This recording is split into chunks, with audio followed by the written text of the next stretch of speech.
Pete Crow-Armstrong, I call him Hollywood Pete, and he has been really fantastic for the Cubs. One of baseball's best insiders really feels like that the Cubs need to lock down Hollywood Pete. We're going to talk about that on today's show. Cubs are off, riding a sweep of the Rockies, playing great baseball. So we got a lot to get into today on this episode of our show, Cubs Baseball Channel. Like, subscribe, thumbs up, hit the bell. I heard that some Cardinals fans weren't real happy with us calling them out for asking them to walk and chew gum at the same time. And I do apologize, but I know when you ask a lot, it can be confusing for those guys in red. But for you guys, you got it covered. Let's get this show started. Lots to get into today. So go Cubs. We're going to talk Pete Crow-Armstrong.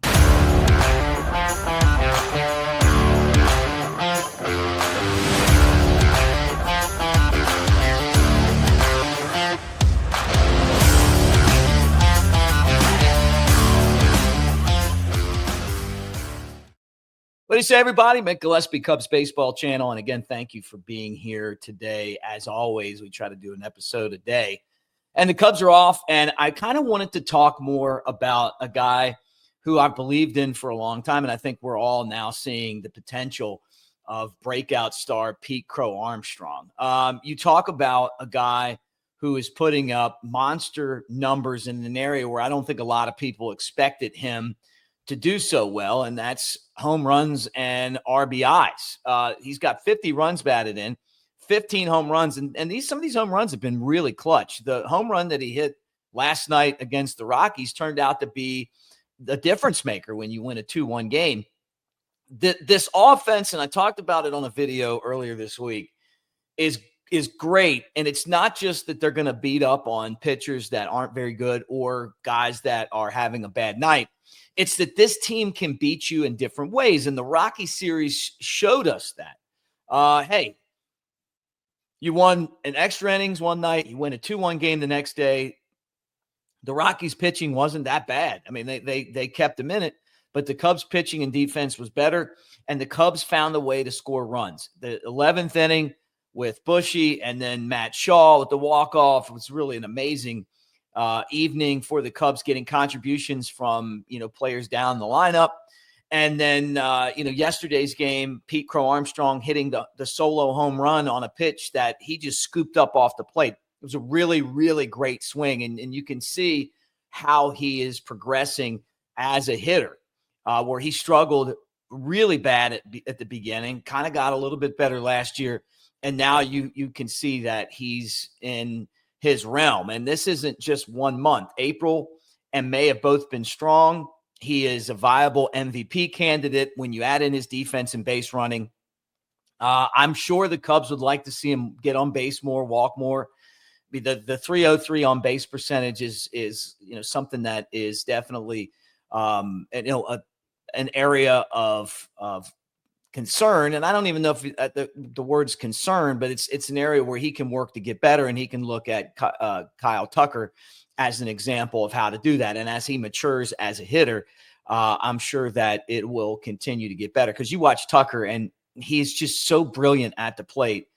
And Pete Crow-Armstrong and Seiya Suzuki and the rest of this lineup, Dansby Swanson, these guys are definitely feeding off of that.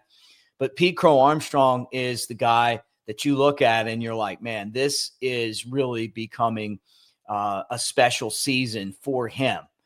The other thing, too, and we talked about it a lot here, is just how this trade is materializing. All of the deals that the Cubs made when they got rid of all those players, and some of them aren't working out very well. The Chris Bryant trade, it was a failure. They didn't get anything back in return that matters, right? Some of these trades, you're still kind of looking at, maybe with Rizzo. Obviously, the Yu Darvish trade to the Padres is one that could really turn out to be good, depending on what happens with Owen Casey. And part of that's going to be whether the Cubs sign long-term, Tucker. And if they do sign him long-term, then maybe you trade him and you get something really good back. But he's the other prospect that I talk about on here to keep an eye on, right? So I told you about Pete Crow-Armstrong. I told you about Cade Horton. The other guy is going to be Owen Casey when I'm talking about super talented and difference-making elite, right? But there's no spot for him in the outfield right now. John Heyman, who I love, was on 670 The Score, and he was talking about what the Cubs need to do. And he says what they need to do is go ahead and lock down Pete Crow-Armstrong, get him signed to a contract. And I've talked about this before, buy out a couple of years, of his free agency. Basically, the Cubs are looking at $140 million range to lock down Pete Crow-Armstrong. The Braves have been so good at this with guys like Acuna and Albies. You got to target those players, make the deal early. Look, it is a risk. It's definitely a risk. But at the same time, I think we all see what Pete Crow-Armstrong is. And I'm telling you right now, having watched him develop, it's not that shocking to me that he is doing what he's doing. And the other part of it to me is that you worry sometimes about how someone's going to deal with fame, how someone's going to deal with money. He came from a Hollywood family. Paying him doesn't concern me that much. It's somebody like me. You give me a bunch of money. Hey, I don't know what's going to happen. Okay. He grew up in affluence. And so I don't think that paying him is going to change much. The guy is a machine. He wants to win so badly. And you can tell by the way that he plays. You can tell by the way that he runs the bases. You can tell the aggressiveness and the passion that he has for the game. And so if I'm the Cubs, I'm sure they're thinking about it. You'd love to get this guy signed. You're not going to find a better defensive outfielder, let alone center fielder. He's locked down. He makes the corner outfielders better because they don't have to cover as much ground. The base running's there. Like I said, his game with the power and the run production that he's putting up there, the stolen base capability, the Cubs have a difference maker for a long time. And people are starting to compare him. And I never thought about this.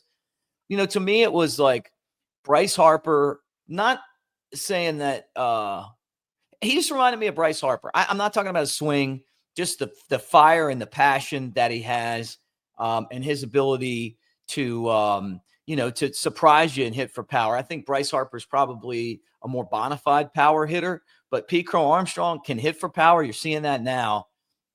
Pete Crow-Armstrong's obviously a better defender than Bryce Harper. We'll find out what things look like down the line. I just don't, some of you guys with these Kenny Lofton comps, I don't see that. I don't think he's Kenny Lofton. I know they're both fast, but I just don't see it. To me, it's kind of like this Baez personality, this Bryce Harper personality, surprises you with his power. And he is could be like the cleanup batter on this team. We've seen him in the lineup there, which is, I guess, a little surprising because we always thought, and coming up through the system, he was a leadoff guy, maybe second guy. But the fact that he doesn't get on base as much, but he's driving in runs and hitting home runs, hey, just because he's not one of these big slugger type guys, he puts up the numbers. And maybe that's where he's going to end up being so valuable for the Cubs. Now, the other guy I want to talk about on today's show is Matt Shaw. And I kind of got into this the other day, his explosive return, but it just continued in that last game against the Rockies. He has shortened his stroke, and it really has been phenomenal to watch him use the entire field when he hits now. I mean, it's crazy. Like, to see the adjustment that he made. And I was a little surprised when they sent him down. I thought 18 games wasn't enough. But seeing the adjustment that he made and where he is right now clearly tells me that it was the right decision to send him down and work on things in Iowa. Defensively at third base, he's playing great.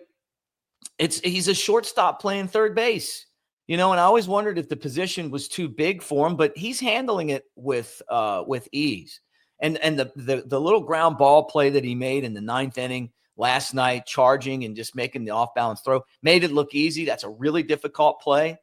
I saw him make one where he was over by the line. He's on foul territory, throws it to first, perfect throw. maybe this guy can handle this spot long term. But the bottom line is this, that Matt Shaw is a contributor, right? Game-winning hit. Great. Not everyone can come up in the clutch with those type hits. I've seen baseball for years. There's just some players that can't do it. But when you see guys that are young come up with those walk-off hits, those game-winning hits, all it's going to do is just make them better and more confident in those situations down the line. And so Matt Shaw, Crow-Armstrong, Cade Horton are huge development successes for the Cubs. And you got to give them their credit here on this. And we saw Cade Horton again. I thought another great outing for him. You could still see him trying to figure it out. I'm telling you right now, he's just barely getting by on what he's potentially going to be. And he's still doing really well. Wait until this guy gets comfortable and starts to develop the confidence that you have when you're going to go out there and dominate. He's, to me, the secret weapon of the Cubs for this season. Shota comes back. Maybe you move Ben Brown into the bullpen or Colin Ray. I think it would be Ben Brown to me, helps strengthen the bullpen.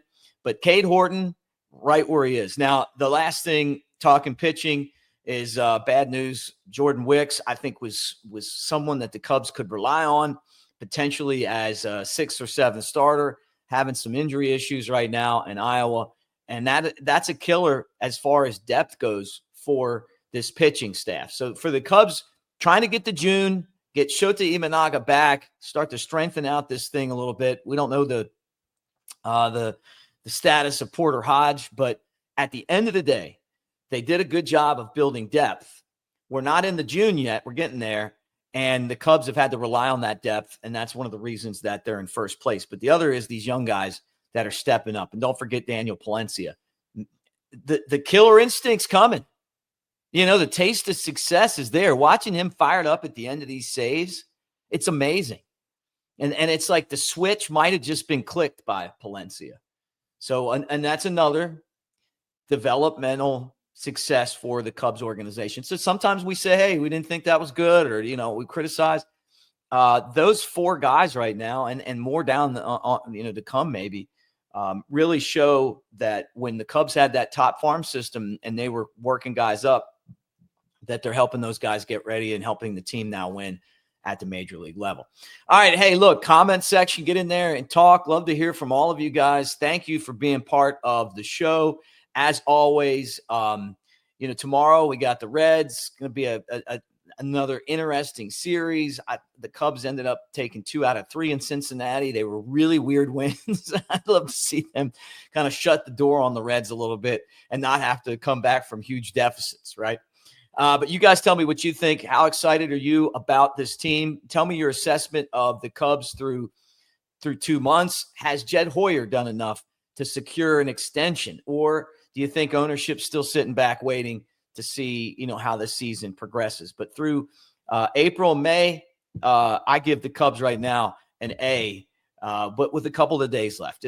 That's what I'm leaning towards, but we'll give them a grade at once they finish the month, and then we'll do our assessment there. We'll also want to bring my buddy Naren back on to talk to you guys and do our mailbag show. So send me some comments. Thank you guys so much for being here. And we'll do it again tomorrow. Go Cubs.